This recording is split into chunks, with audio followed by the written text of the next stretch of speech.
you know about the call trigger, just advise them we're receiving a call in reference to Come out and talk to me. Come out and talk to me.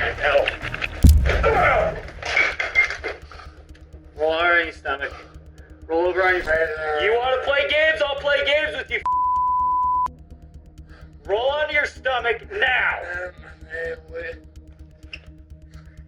Police officers often believe they won't face punishment or disciplinary action for their bad behavior, but what happens when they take advantage of it and start acting like real tyrants? Here are two of the craziest cases where cops realize they got set up by their own mistakes.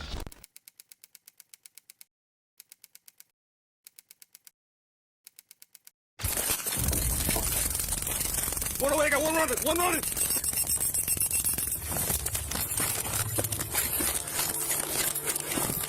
A deputy approached Keith Anthony Robinson, silently signaling him to step closer without offering any explanation. What began as a routine check swiftly escalated into a tense standoff. Keith's guarded responses betrayed his unease, and in an instant, he bolted. The deputy sprang into action, turning the calm encounter into a heart-pounding chase. Hey, Keith. What's up, dude? Come here real quick. I'm gonna bullshit with you. Come say I was checking on you. Come here real quick. Just wanna bullshit with you. Checking on you. I'm good, man. Don't do it. I'm good, man.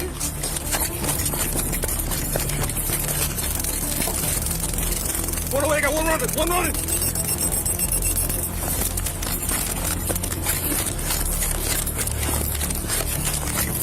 Hey, now let's come back up the road.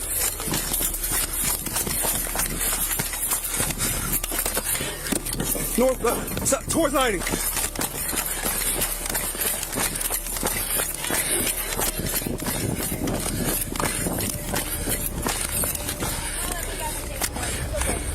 You might assume Keith is the main villain here, and perhaps he was. However, what will truly shock you is how the officers themselves, especially Officer Henry Sill, soon emerge as even bigger antagonists. If things seem pretty unclear, don't worry, the whole story will unfold, piece by piece, revealing a puzzle far more complex than it first appears. Get on the ground!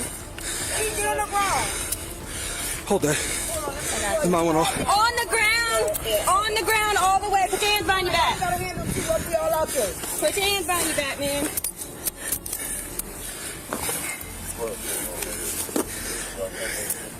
Why y'all just, man? We got him. It's 10:32. That's good.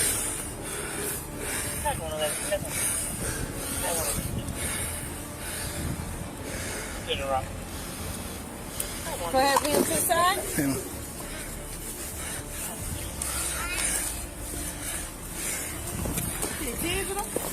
Yeah, he's hitting on my leg, bro. For what? What did you for? Y'all what? I ain't doing nothing, bro. 111, My leg hurt. The same way he's hitting on, man. My leg hurt right here. My right leg. Same way he's hitting on. Keith's desperate pleas about his pain only added to the chaos of the scene. And yes, I know what you're thinking. Keith was clearly in the wrong for running from the cops, no matter the reason for his arrest. However, what followed was far more troubling. Officer Sill, intoxicated by his own power and authority, began to relish his control far more than he should have. Soon he would lose sight of his original duty entirely. Take your time and walk. You don't gotta pull. You take your time and walk as slow as you need to walk. I'm not doing that. To him. Come on, man. Y'all see this police officer? Come on, bro. You ain't gotta do that, dog. I'm not doing that, bro. Come on, man. Chill out, man. My wrist hurt, man. Chill out, man. I told you not to run, Keith. All right. Spread your legs. All right. Take a step back and spread your legs. Y'all don't gotta handle him like that. You gotta do it, Y'all dog. gotta get y'all would be handling him like that. Are you serious? Y'all serious, though? Bitches too dirty. I didn't do that. Look who called on me. I'm seeing who called on me, though. I'm seeing what you see, what you need.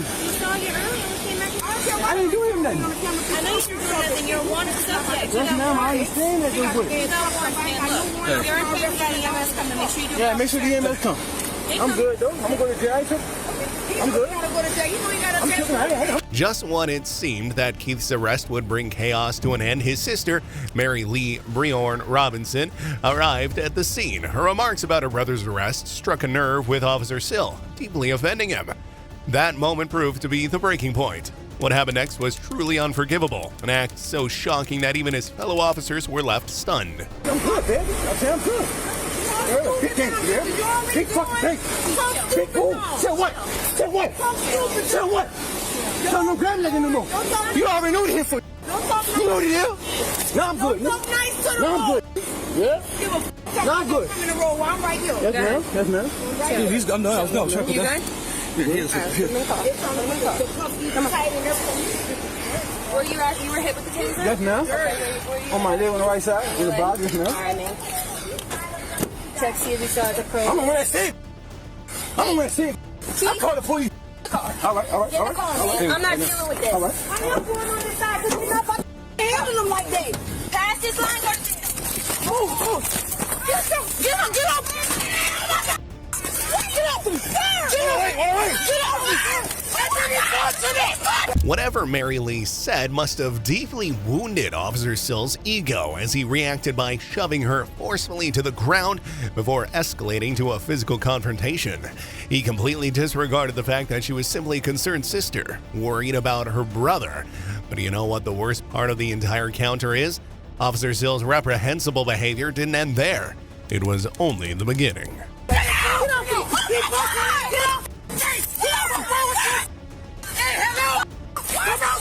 Get your fat off of me! You going to jail, ho? You going to jail? I got you! Record it! Hey! Shut up, Justin! Give my phone! You big fat! Where my lady? Call her! No, he laying on me. No. Call y'all warden. I'm not going nowhere. I want to show this video. I'm going to show this video. Officer Sill was completely lost in his own sense of authority, seemingly unaware of the gravity of his actions. Even as Mary Lee cried out in pain, clutching her injured shoulder, he ignored her pleas and forcibly attempted to handcuff her. The confrontation seemed to have no end in sight. How far would this spiral before it hit a breaking point? Judging by Officer Sill's escalating aggression, it looked like he was only getting started. Put your hand on my neck now. Call the police on you. It's going all over the internet. Put your hand on your back. This man punching the out of me. Get her hand for Carlo. Grab that photo. Grab her He's trying phone. to break my arm. Give me your arm. I just got surgery on my arm. Give me your arm. I just got surgery on my arm. Give me your arm. Give me your arm now. Go ahead and give me your arm. Go ahead and give me your arm. Call the police. You handling her. You can get him off of her. He gonna get his. Here, take that. He gonna get his. I remember the number and the face. You gonna get his. Oh, we gonna get his. No, hold a second. Let me get up. Let me stand her up. I got it. I'm on top of her. Okay, take this. Man, you going to jail. Stop. You going to jail. That man slammed me for Hey, nothing. they stole my taser. That man slammed me for nothing. That's good they stole it. Cause you had This was no longer about law enforcement. It had become a collision of power, perception, and morality. Mary Lee's sharp words, wishing for Officer Sill to lose his job and end up in jail, only fueled the fire. Officer Sill, unaccustomed to being challenged so directly, especially by someone he now viewed as a threat to his authority, let her words pierce his fragile ego. And everything he heard only made an already bad situation even worse. ain't no business putting your hands on me. Let it stand up for me, okay? I have you taser still. All right. I hope you live in No, the holster. I hope you live in St. Charles. I really do hope you live in St. Charles. Just like that cop down on the highway, so you gonna get it. You definitely gonna get it. You don't beat on no woman like that. What's wrong with you? You got a white. What's wrong with you? Call your warden. You going to jail. Sir, I'm not going nowhere. Put it back of yours. Guard behind me. Put it back of yours. Punch me. No. What car? This one right here? Not in that car. He's in that car. Where y'all warden right now? Where's y'all warden? I know. I got to be back. You see that? Hang on the car. Call my people. Call my people. Y'all say, keep my hair right here. Call my Put her in the car. How many units are about to fall for? Just advise the word you got a call in reference to Something about Officer Sill's behavior was clearly off, and the other officers knew it, yet, tragically, none of them stepped in to confront him or put an end to his treatment of Mary Lee. Standing idly by, they became complicit, their silence making them no better than Officer Sill himself. After all, it doesn't matter if they didn't physically participate when their inaction allowed the abuse to continue unchecked. officers. They're advising that she needs assistance. Hands on the car. 52 on the road, coming from the westbound. Man. Not you, the other man, man. All right, cool. Stop. Nah. Listen, ma'am. Get the off of me. You already put your hands on me. Get the off me. Really punch me. Ma'am. I want y'all warden out here.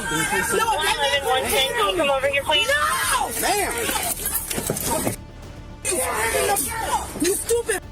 I'm sorry, I was trying to be on that. Close the door. Close the door. Close the door. You had me. I didn't mean to fight me. Alright, everybody just stay over here. I don't mind y'all watching. I don't mind the cameras. Just stay over there for me, okay? Alright.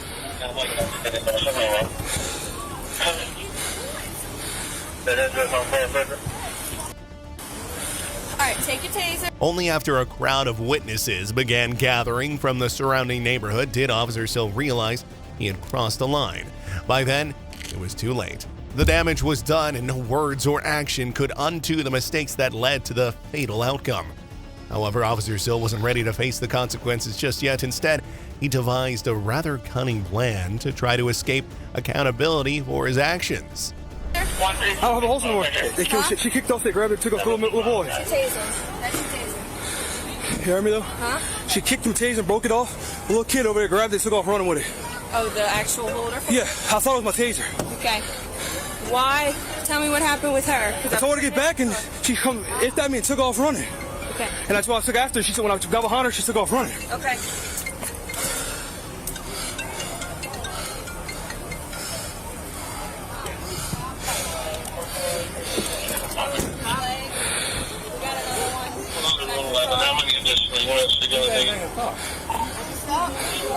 The one I won't want to wait with, the other one, second one. For what? We're trying to put Keith in the car, Robinson. Okay. She comes up on her with Kim. Yeah, we told her, come past this line. Okay. And then she pushed off me, so I just pushed her and she fell to the ground. That's cool. Like a true bad cop, Officer Sill concocted an elaborate story portraying himself as the victim of violence and Mary Lee as the aggressor. He twisted the narrative to justify his physical escalation, desperate to shift the blame away from his actions. Let's take a closer look at what he told his colleagues in an attempt to defend himself, and how he tried to sell this version of events to them.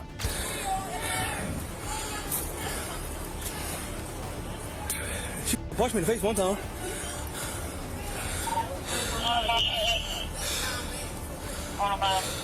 Alright, you got her information? I don't know. No. Alright. What are you bringing him?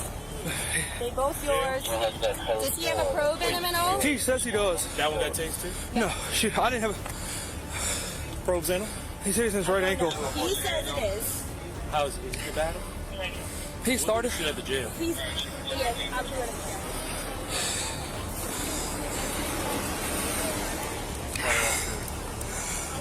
He was chill with me, he just don't like chill. He knew exactly what it was for. That's Keith. Keith, you good with Keith? I'm good. Okay, maybe. Hey, that's the only thing he had on. Keith. Huh? What is that? Just it's sealed still. The picture was slowly coming together, and with each passing moment, it became more evident Officer Sill wasn't just a bad cop, he was a deeply flawed man. If a woman could be beaten this severely simply for exercising her right to free speech, one couldn't help but wonder what kind of person he was behind closed doors. How did he treat his wife at home, away from the public eye? Okay.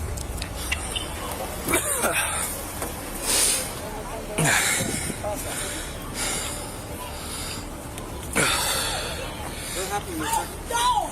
Where's your warden? I'm suing everybody! You a woman! You see We good. You see that? I'm suing y'all! I swear to God! I'm suing y'all! Stop with me! Cause I'm retired!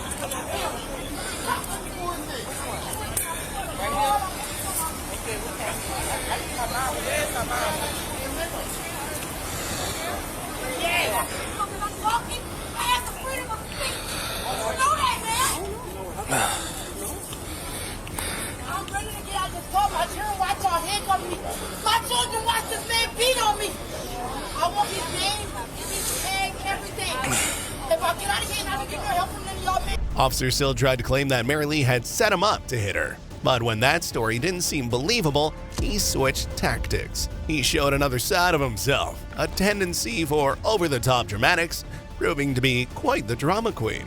Everybody, you watch it. You are a woman. You see it, a woman. You see it, man. You gonna see it all. You're bad. You're never seen it all. Okay? It's on camera. He's going to jail. My name is Mary Lee Robinson. I just left the That's my brother. Huh?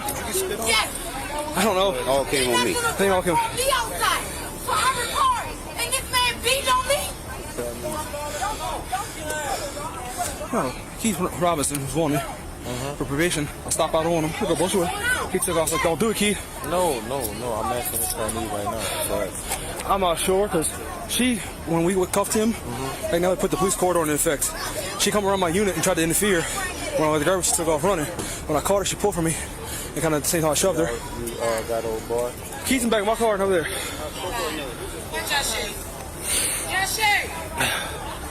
Hey, what y'all need? They chilled out now. They were out of control. I really just need. If you want to, I ain't worried about it right now, that case. Huh? It's that little Mary boy. Lee Robinson. That's her name. That's his sister. It's the little boy in the red or the little boy who walked over there with the black shirt on. It's okay. One of the female officers, likely a supervisor, wasn't satisfied with Officer Sill's initial explanation. Unsurprisingly, she wanted to revisit the events to get a clearer picture of what really happened. This time, Officer Sill added more dramatic details to his fabricated story about Mary Lee's supposed aggression toward him. However, the more he spoke, the deeper the hole he dug for himself. But I was so worried about her. That's fine. That's fine. So what did you see? What did she do to you? I was putting him in the car. When they put him right did there, not see anything. I was standing on the other side of you because you went through him in. Yes. She came literally to where my brake light was. I was like, you were supposed to stay over there. I can go where I want. So when I went to go snatch her, she took off running from me. When I grabbed her, she pushed me, and at the same time, my momentum pushed her, and she hit the trailer, and that's when I jumped on her, and she started swinging. So I struck I was her. just trying to keep all that. So I struck her. Dude came and I struck her a few times because she's swinging at me. yeah, Fatana, transport her. I'm telling her to stop. Hey, where you working at? Oh, She takes insulin shots. Let me out! Let me out, y'all! Y'all have no reason to protect me. Let me out the car. Let me out the car. Let me out the car. Let me out the car. are y'all the one that called? Are y'all the one that called for us? No. We don't. No, somebody called saying I was. We just came out of our house like. Oh no! So I was wondering. Somebody called saying officer needed. I heard busting when I was in the bathroom, so I went and made sure my kid made sure I had to move. Hey, Chuck, did he? The arrival of another vehicle at the scene sent Officer Sill into a panic. As he exchanged hurried updates with his colleagues, a new detail surfaced. Spoiler alert, this was just one of a series of lies that wouldn't stop anytime soon. What do you think? Was Officer Sill fully aware of the trouble he was creating for himself, or was he still overly confident, believing he could talk his way out of it? Somebody just pulled up. She needs You hear me? take shots. She diabetic. She need an arrow.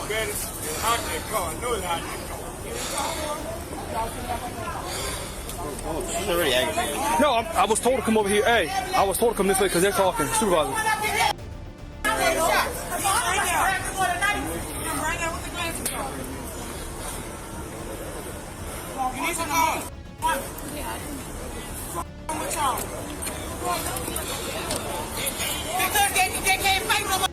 The other one. Is it on right side? I don't really care.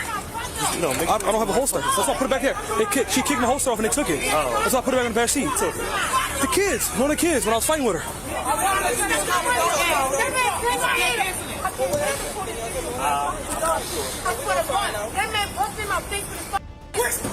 As the chaos escalated, logistical issues only added to the mounting tension. With no EMS units available, crucial decisions about how to manage the situation were left hanging.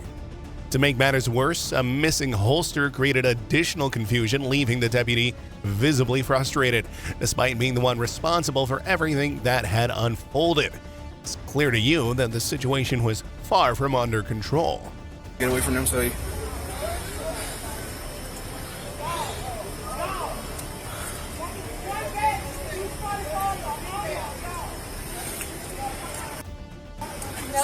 No EMS unit is available.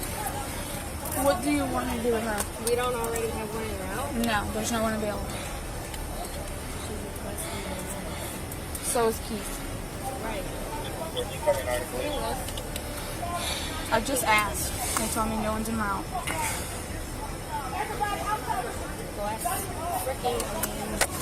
She's too violent to go to the hospital. whose phone? Oh, here's your phone. You want me to transport him or you want somebody else? Well, we're waiting to see about EMS and Chauncey was doing his item. He already got the robot. Put the taser back on my holster. Let's see, because my holster's gone. You got your... What will shock you is the outcome of this encounter and what eventually happened to Officer Sill. If you're curious about his fate and the status of his job, stick with us until the end. But before that, let's delve into some more excuses and wild stories he dished out to his colleagues, clearly rattled and desperate to save himself and his future. Holster back? No, the little kid, one of the kids in the red shirt or black shirt, come grabbed it. Let's see. Molly, can you talk to you? Yeah. So what you want? Because she's in Molly's unit. So what you want Molly to get her checked out at the hospital first? Hey, hold that. Purple. What taser? Let's see. There you go. I want to see how she broke it. Oh, it just unclipped. All right, ask But they're not gonna. Ricky what he wants you to do. The captain. That's what Molly does.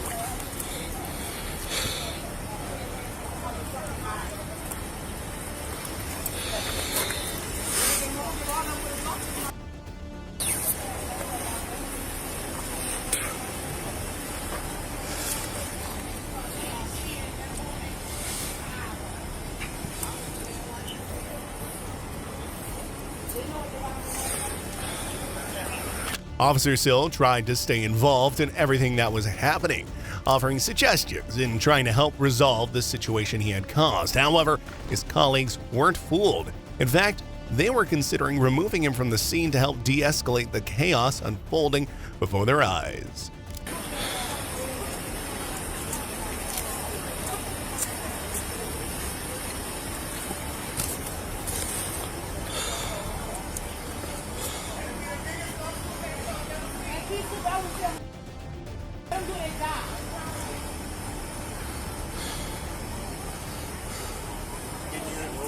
I can. It's like Ellie. She's got her key. She's on the phone with the captain. They got this unit right here.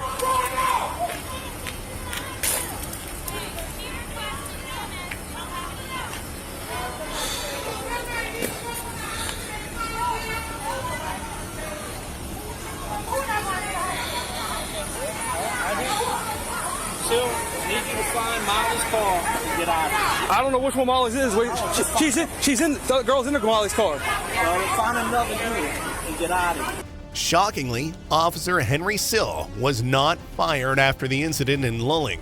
Sheriff Greg Champagne stated that Sill had followed proper procedures during the arrest. Additionally, independent use of force experts reviewed the case and concluded that although the video looked bad, Sill had not gone beyond his authority in that situation. While you decide whether this decision was fair or not, let's move to the next case, one that's even worse. This case starts with a troubling twist. Officer Garrett approaches Daniel at Motel 6, attempting to start a conversation. However, as Daniel seemed confused about what was happening, Officer Garrett quickly loses patience. He decides to make it clear there's nothing more dangerous than a cop with a bruised ego. Hi, partner. How's it going? Come out and talk to me. Come out and talk to me. No. Roll over on your stomach. Roll over on your stomach. Roll over on your stomach, dude. Why? Police department. Why am I doing that? What? Because you Why am almost I slammed doing the door that? in my face, dude. You don't do that. Why did you do what? You're being trespassed from here. Okay? You also are probably going to receive a ticket for indecent exposure because you walked out butt-ass naked earlier. Roll on your stomach. Roll on your stomach, dude. I'm not playing with you. Don't ball your fists at me. Alright. You want to play games? I'll play games with you. Roll onto your stomach. The suspect is clearly drunk, 4 times over the legal limit, according to the breathalyzer test done later, but that wasn't the real issue here. The real problem was the officer's attempt to twist the story, making up claims about a threat to justify his actions. Pushing Daniel was just the first of many mistakes Officer Garrett would make that day. Now!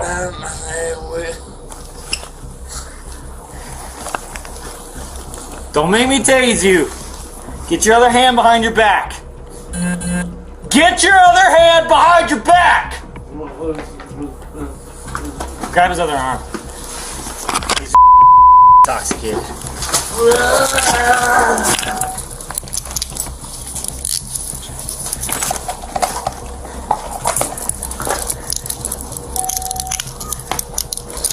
I did what? We're gonna talk about it here in a second. I haven't fucking left my place.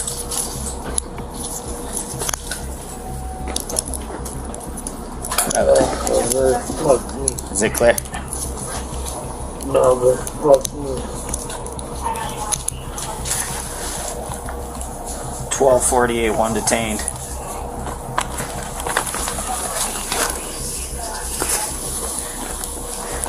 Stay on the radio. 48, I'm at Motel 6. Stay on the radio.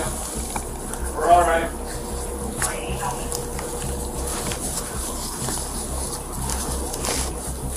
We're good.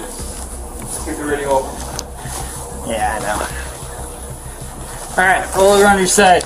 Body cam footage reveals Officer Garrett's escalating aggression as he uses forceful commands and threats to assert his authority. Despite being injured, Daniel offered little resistance but was still met with unnecessary hostility. At one point, the officer's frustration boiled over, using harsh language and physical force to assert dominance. The scene raises a serious question. Was this response justified, or did it cross the line into excessive force? Let's get you off the ground. Roll up to your side. I did not do this. Alright, get your knee up to your chest. Get your knee up to your chest. Get your knee up to your chest so we can stand you up. Listen. Put both knees right here.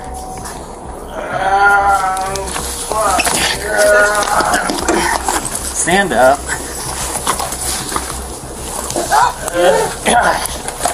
Into my car. He's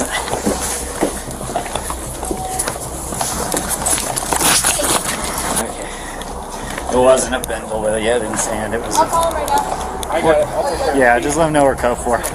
You okay? Yeah, we're good. What's going on? So, Not only did Officer Garrett react too aggressively to someone who posed no real threat to him, but he also broke a crucial rule that police officers should never break, giving a false scene report. However, things took a turn when Officer Garrett became increasingly paranoid, realizing he had set himself up. His own body cam recording could expose the fact that he had been faking everything. we're on to Dispatch him. good. Yeah, we're good. I'm fucking pissed. What's that? I'm pissed at dispatch right now.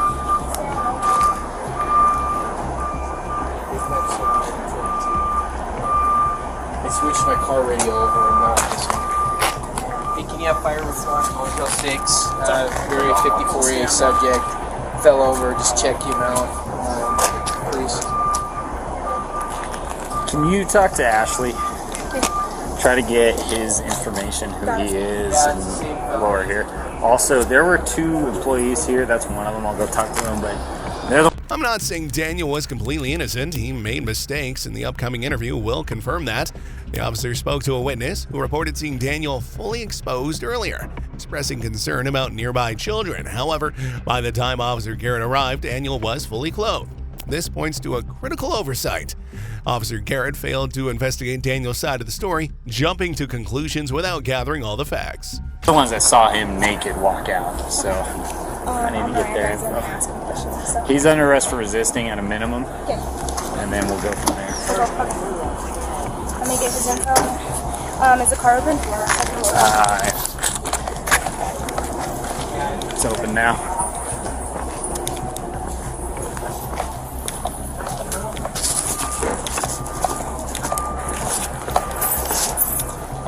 Hello. Yes. Were you the one you saw him butt naked? Absolutely. Do you want to aid for exposure? Yes. Awesome, thank you. Absolutely. Just because I saw like some kids walk by like right before he did that, so I was like, "There's kids out here. You need to go inside. Like, what are you doing?" And you saw, I just have to be very specific, you saw what? Everything. Like, what do you mean by privates. that? Genitalia? Yes. Okay. Penis and testicles? Yes. Alright. What's your first name? Yes. Okay. I'm not gonna have to like go to court or anything, am I? With aiding and prosecution, basically means you're going to be the victim of indecent exposure. Okay. They will probably contact you when he gets released from jail and kind of keep you updated on the court process since you're the victim in this incident. But as far as if it goes to trial or not, it's ultimately up to him. And about how long before he walked out with Details surfaced about the suspect's erratic behavior, such as speaking out of his room and asking for service. However, there is no further confirmation of explicit exposure. The lack of consistent witnesses and the absence of the night staff left significant gaps in the story, and interestingly, this worked out in Officer Garrett's favor, as he saw it as his golden ticket to escape accountability. Or so he thought. Did the kids walk by? I don't know, give or take 5 minutes. Okay. I mean, they weren't small children. It was like they were like teenagers. Was there anybody else that saw him too? Yeah, the other coworker that was in the vehicle. I did too. Did you saw him completely? No, I didn't know. He was coming. He was peeking out his room, and he'd go like, "I need room service now." So you never saw any genitalia? I just kept walking. Was the other one that was in the car? Yeah, she's the night auditor. Is she still here? No, she left, but she's supposed to be coming back. Can I get a phone number for her? And I'll just She doesn't have one right now. She just got a SIM card, so, but I know that she does work tonight. I don't know if she'll be here at 10, but she should be coming back. I think she just went to the store real quick. Oh, if she does come back and I haven't talked to her, just have her run over and talk to me real quick. Sure. Appreciate it. Yeah, no problem. Yeah. As the officers prepared to transport Daniel to jail, placing him at the back of the police car, Officer Garrett's paranoia was growing. He searched for Daniel's identification, not only just for procedural reasons, but also to create an alibi for himself. Garrett wasn't done yet. He was hoping to find something else that could support his version of events. So, what do you think? Did he find something to back up his story? What's up, Pop?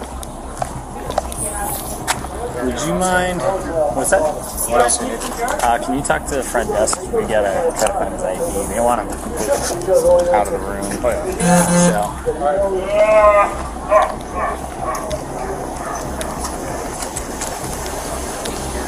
Yes, sir. My guys.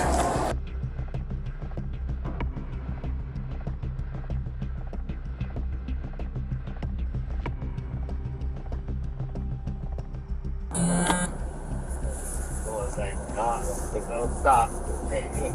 He's falling over. He goes down. We can't do nothing.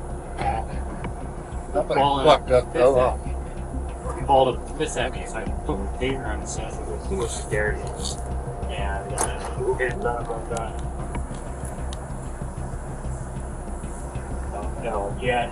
I don't know what you guys are charging me for, but Hey, Desiree, this is Santian. I had a quick question if you have time. I know they're all working on the other call, and I'm still on channel 2 for the sex crime indecent exposure. The officers began piecing together the suspect's history, uncovering prior incidents of public intoxication at the same location. However, they weren't focused on doing their job.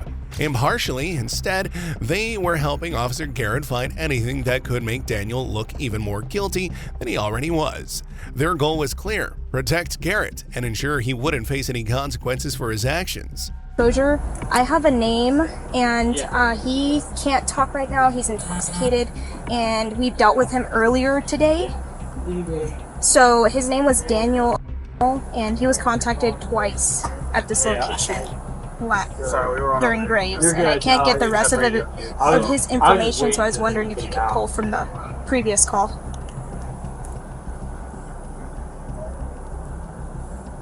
Yeah, and it was at the same location, Motel 6, and he was heavily intoxicated, screaming outside.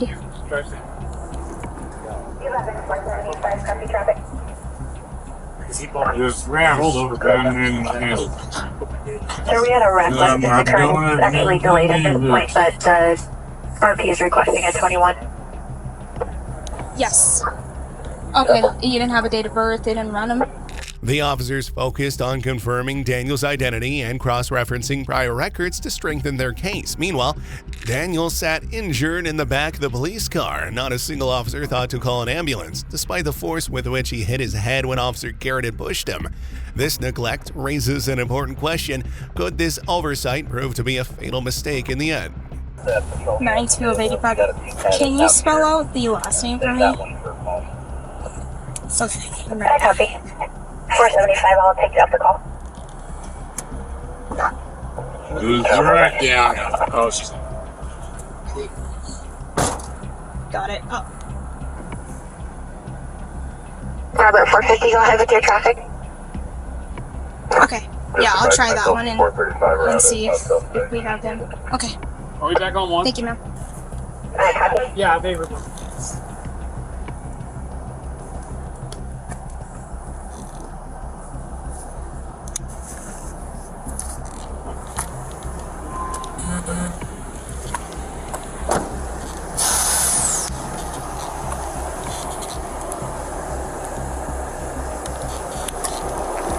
Just imagine how Daniel must have felt in that moment. While Officer Garrett and the other officers were literally discussing what story to spin for their superiors, Daniel sat alone in the back of the police car, injured from the impact of hitting the floor and the nightstand. Sure, getting drunk and causing trouble is inexcusable, but being treated like the world's worst criminal for it, that's a completely different story. I got his name, but Do you have a date of birth? Or? yeah, I called dispatch and they gave me a date of birth because he was contacted twice yesterday. Dylan Cameron. Speak to him in the morning. They brought him in this week. Okay. Or a few nights ago. Okay, they weren't sure. I wasn't sure if this is. So, okay, I'll try and run them right now. And I don't know what part of Can I see that? I think he's in touch. Yeah, it is. Okay, okay. Cool. Thank you. So.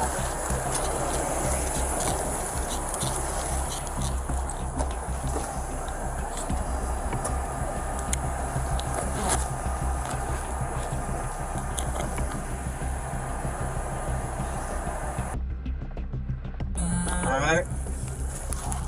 Whatever we got going on here, it's not really my concern. My concern is As the officers tried to de-escalate the situation, they softened their tone, claiming they wanted to ensure Daniel was unharmed and cooperative. However, their concern for his well-being didn't last long. The moment Daniel responded to their first question, challenging their authority yet again, their egos took another hit, and their brief display of concern quickly vanished. just want to make sure you're okay, and we can all go on with our day. Okay? Can I put this on? Okay.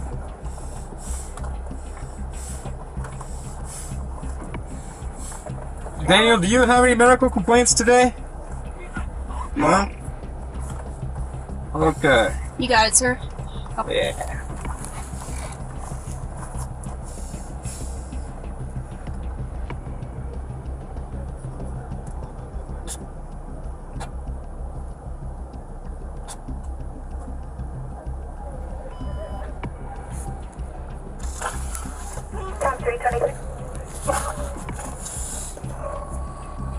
I didn't run him yet, and he didn't want to talk to me because I'm not. Alright, you're good. Unless you resist it, the quicker it'll be. Go ahead. Just deep breaths, okay?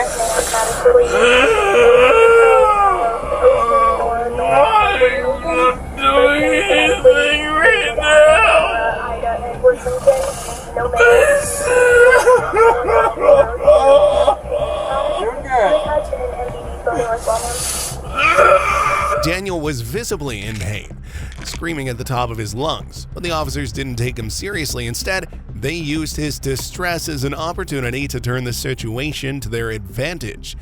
They began asking him questions they knew he couldn't answer, setting him up to be accused of obstructing the police. And it's clear that some of the officers don't know when or where to draw the line.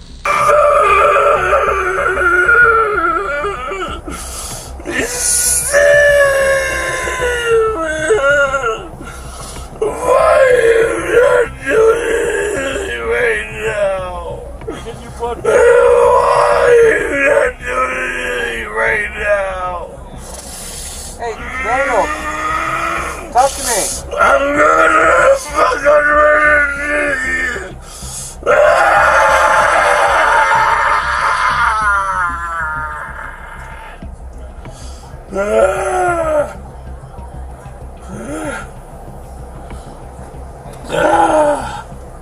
How's that doing, Daniel? Why are you not doing anything right now? What do you mean? What's going on? Talk to me, Daniel. Talk to me. What was bothering you? Was the blood pressure cuff bothering you?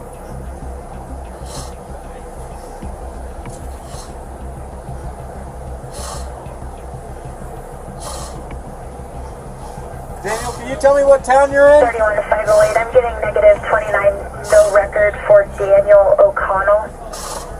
At one point, some of the officers actually seemed concerned about Daniel, wondering if he might have been seriously injured. However, to everyone's surprise, Officer Garrett took this serious situation and turned it into his own twisted form of entertainment in a bizarre and completely inappropriate way.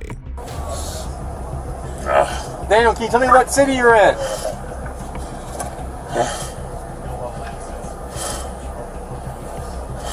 Daniel, can you tell me what city you're in?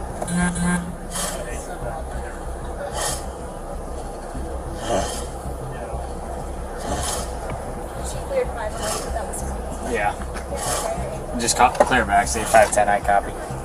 No, 508 copy. Yeah, right. I was like, okay. Did you really? I heard no record, right? Daniel, can you hear me? Hey, buddy. 2729, you ready? Buddy. Daniel. 2140. Listen to me.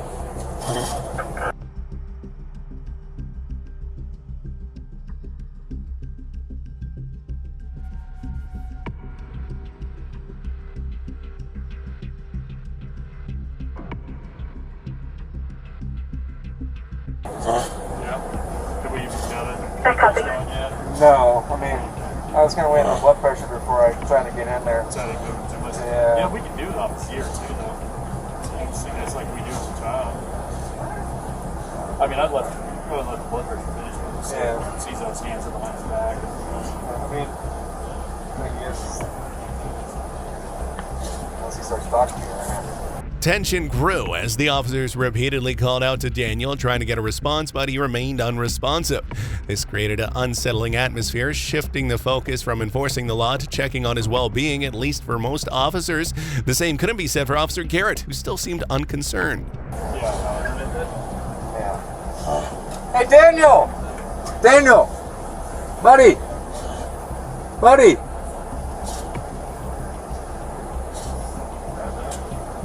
There you are. Hey! Hey, can you talk to me real quick? Can you tell me what city you're in? In, San Francisco City. Say that again?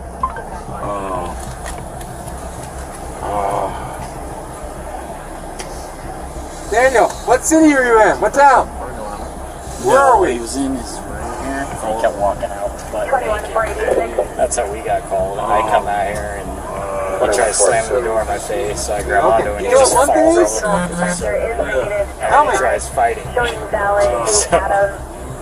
Commercial status is revoked. Perfect. Do you know who the I president just took is? the taser, put it on his chest, I said, do it, I dare you. This is gonna hurt. And he's like, I'm done.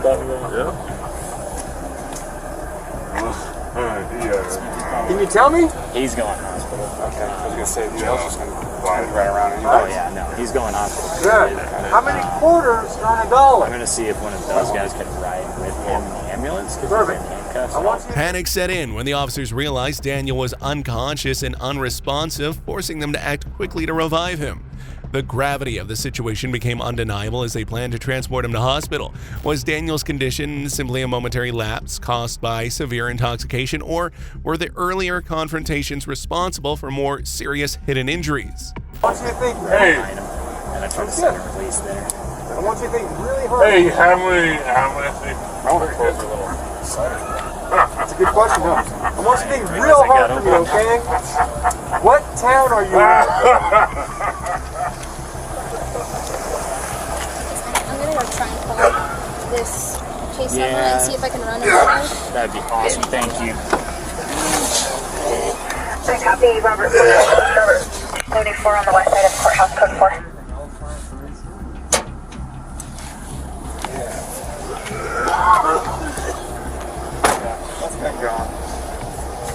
We're gonna take him. I figured. Whoa, that is a More back doors maybe or something? blanket. Like my kid. The situation reached a breaking point as the officers moved to lift Daniel and take him to the emergency vehicle. Despite his dazed and disoriented state, Daniel began pleading to not be taken. And if you're wondering where Officer Garrett fits into this, he remained as callous as ever, showing no sign of remorse.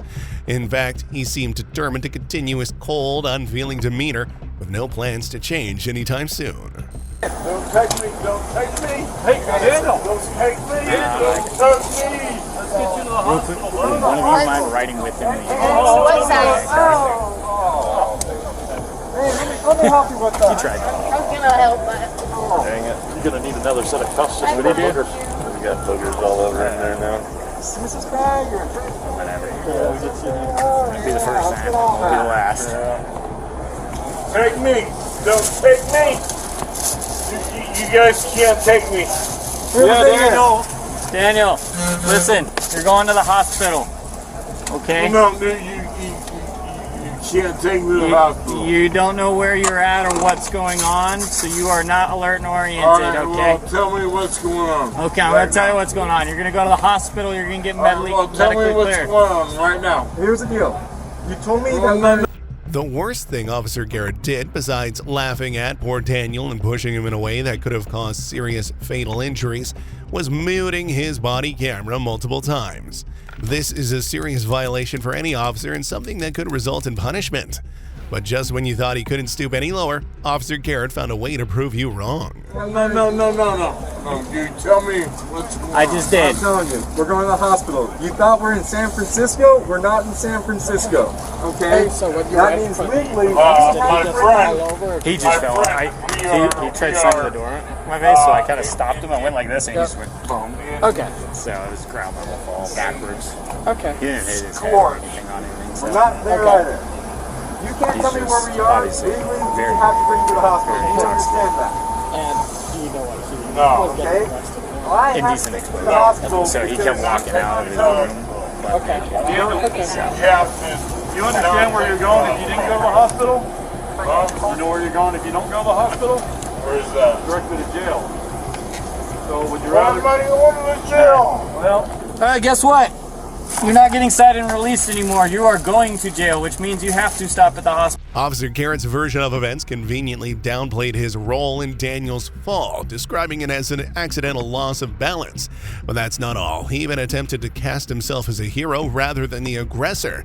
As the officers delivered a harsh ultimatum, hospital or jail, it became evident that their priority wasn't Daniel's well-being, but maintaining control over the situation. Hospital and get medically cleared. It's against your will. Congratulations. We're going to the hospital.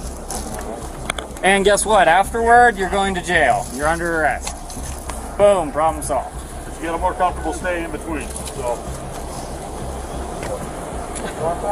All right, Daniel. We're going to step out of here, okay? Get you on a gurney. The gurney's a little bit more comfortable back here. How's that sound? You might ride. Is fire running into or is it just hearing? Daniel, let's get moving, okay? Yeah. Are you guys in Just one? Yeah. So we'll need one of you to go with. Yeah. Going with. Daniel, He's let's riding go. with. I'll be good. Come on. Daniel, step out of the car. Daniel, let's make this easy, okay? Can we please make this easy? Take that blood pressure. The officer's tone feigned patience, but their actions betrayed a focus on control rather than care. Their casual remarks about making things easy carried a thinly veiled condescension as they maneuvered the barely responsive suspect. Instead of addressing his evident disorientation with concern, they treated him as an obstacle to be managed. Your cuff off. Yeah. Daniel, you're not making this easy. I'm a nice guy, and I want this to go easily. How's that sound? Yeah. We can get you on a comfortable gurney. Get one behind on the other side.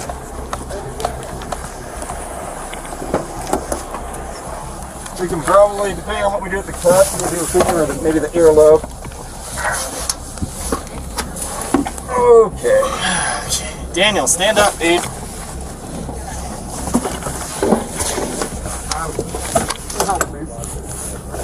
Let me see. Let me see if I can squeeze. I get it smaller. Hey, Daniel. Daniel. Hey, buddy. Daniel. Daniel, I need you to work with me here. Come on, Daniel. Wake up. Come on, Daniel. Hey, I know. Daniel could barely stand, yet the fact that he was still breathing normally was enough for these careless officers to convince themselves he was fine. They failed to consider the potential internal injuries or unseen consequences of their actions. If they truly understood the seriousness of the situation, why would they mock Daniel's pain during a moment when he needed their help the most? I know you're awake. Okay. Wake up. Stand up. So we're going to need to stand you up, okay? 1, 2, 3, standing up.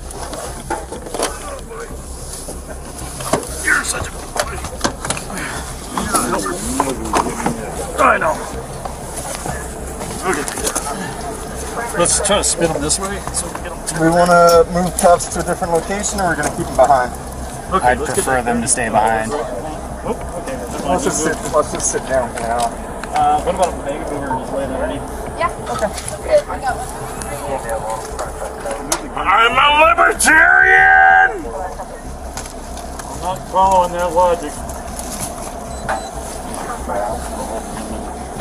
Particular position.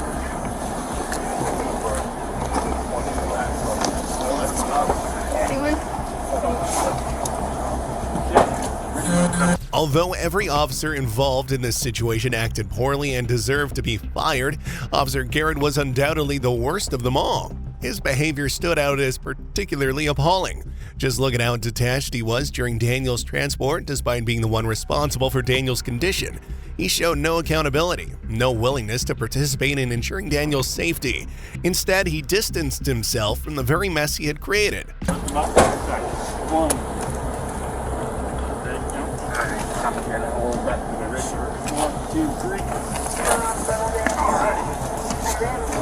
Alright, I can probably work.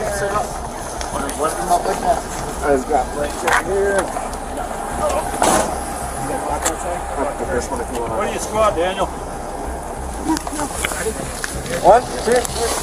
I'm a libertarian! There we go. You get them identified yet? Or? My MDC isn't working. Can I use yours? Yeah. Should be unlocked. Should be unlocked. I got really fucking like Yeah, let's go here. Okay. Yeah, just a little bit of everything. No, that's close, folks. Okay. Alright. He's got 2 sets on. He's got 2 sets on there. You can ride with them on. We're going to try to help you, Daniel. With them on? Yeah, that's what or do we want to put them on the railings? Just if we keep them like that, get them. Well, if we go railings, he's gonna go. It's gonna be like 10 different moves. So once we get to the hospital, yeah. The officers followed Daniel to the hospital, where their interactions continued to exhibit a troubling lack of care. Casual banter and dismissive remarks reflected their disregard for the suspect's dignity, treating him as a problem rather than a person in need of help. Even in a medical setting, the focus was on asserting control and maintaining authority, with little effort to address his obvious vulnerability.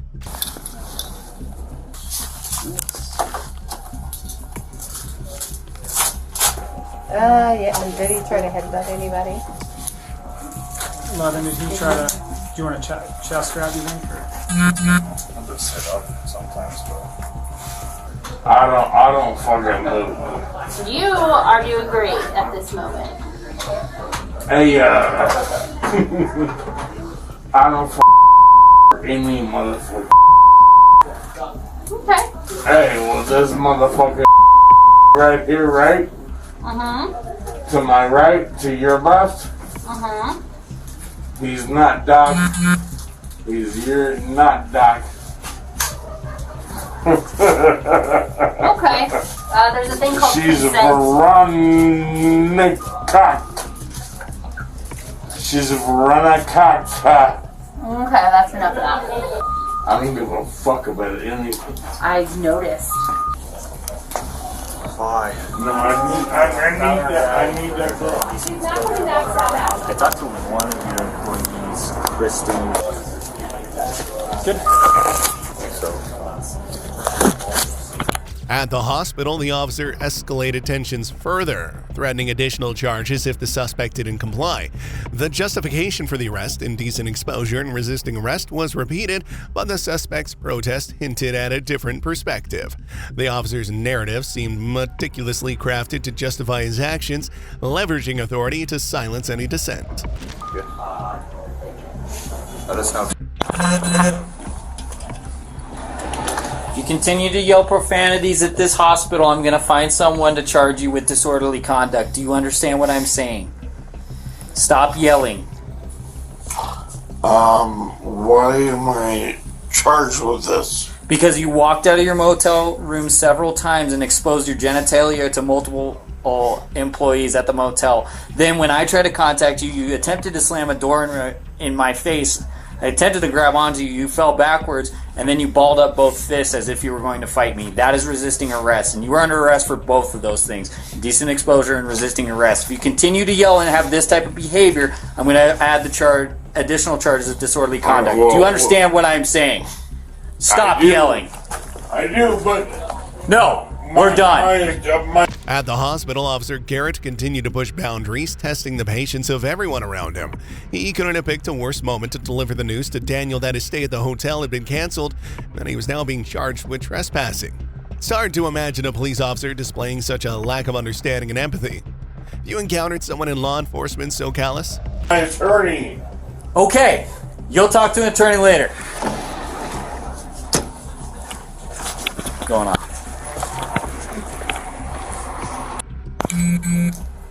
He almost sounds like Seth Rogen. The deep voice still? I do. Yeah. Do I have my glasses? Your glasses are probably with your belongings that you still at the motel. Do you want socks on him or do you care? And Do you want socks on him? The motel's gonna hold your stuff for up to 30 days, okay? But you are also. Well, I'm stayed up there for like 3 weeks. Well, they're canceling the rest of it. You're going to be trespassed from that motel and not able to go back. When you go to pick up your stuff, you need to call us to do a civil standby to get your stuff, all right? So here's what we're going to... For the first time since Officer Garrett began speaking to Daniel, it seemed Daniel finally realized he wasn't the real problem here. Yeah, he had made mistakes, but it was clear that Officer Garrett was a cop consumed by hunger for power and authority.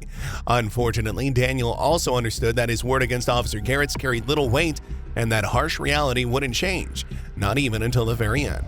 Alright, so, what the fuck do I need to do to, just get out of jail? You'll see a judge within 24 hours, and then talk to him about it. Daniel, here's what we're going to do. Damn it. Daniel, listen to me. We're going to unrestrain your arms. I want you to sit forward and put both arms behind your back. Can you do that for me once we get the restraints off? Okay, because if you resist in any way, shape, or form, it's going to be additional charges. I don't want to do that to you. You already have enough charges. And if you attempt to fight us or any one of these medical staff, it is a felony charge at that point. You don't need that on your record. You want him doing that yet?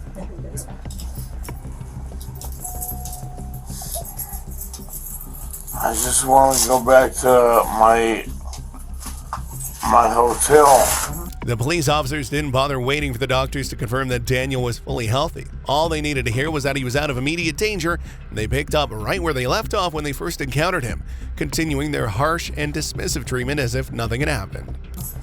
Can't go back to Motel 6 anymore, but you'll be able to go back there with police escort to get your property.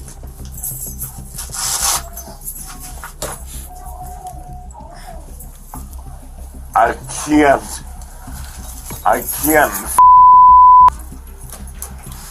Be good, Dad. I cannot go to Camp Verde. It's not an option, Daniel. Relax your hands. Okay, go ahead and sit forward. Can you sit forward, Daniel? No. Well, you need to sit forward. Relax your hands, dude. Don't grab me. Just relax, Daniel.